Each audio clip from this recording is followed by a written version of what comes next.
And it's something that, you know, their atheistic hatred was, you know, something that, you know, again, we also tend to put in the background.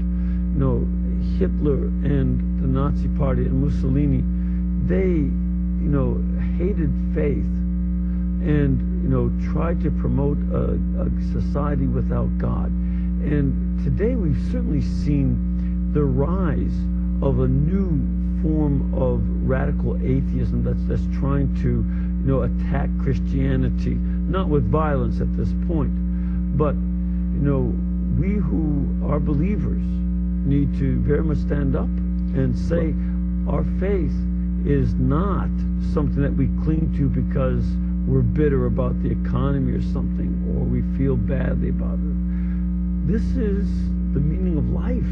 You're absolutely right. You know, one of the reasons I love Father Bernard so much is that he was a Catholic philosopher. I mean, he was a very educated man. He has his PhD in philosophy. And in the book... There's a dangerous character. Well, it certainly is. But he was actually true to his calling, nonetheless. In the book, what is extraordinary is that in the depths of this horror, this nightmarish reality, people all around him are dying. He's able to communicate and witness to Jesus Christ, and to even to evangelize some of the guards. He has back and forth dialogue with them about their atheism. And at one point he says to one guy, I remember, he says, you know, you say you're an atheist. Yes, I'm an atheist. Well, why do you then talk about God so much? You know, and you'll find that a lot today in a lot of the new atheists, so-called. Right. They're obsessed with God. And it's funny because why are they so obsessed with a God who they don't think even exists, you know? What are they doing attacking this guy, this invisible creature, you know? It doesn't make sense. I think what it is that deep down, they know or they fear that he really does exist, and they're desperately trying to do something, you know, throwing everything they can at him. As Chesterton said, you know, any stick to beat a dogma. You know, so that's what they're trying to do, to suppress the idea of God and Christianity. But they know, I think, that in the heart of heart, in their conscience, even though they don't admit it, that God in fact does exist, and he hovers over us.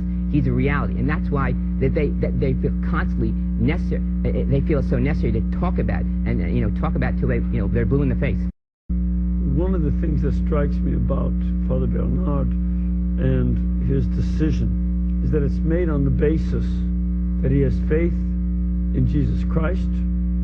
He is committed to the church that Jesus Christ established, and he's willing to lay down his life because he knows that there is eternal life. I contrast that with some of the contemporary atheists. There was just one on the news the other day, yesterday in fact, making fun of Pope Benedict and making fun of Catholicism, and was very, very cynical. It reminds me of Archbishop Sheen's definition of a cynic. They know the price of everything and the value of nothing. And this is the way that they speak of the church.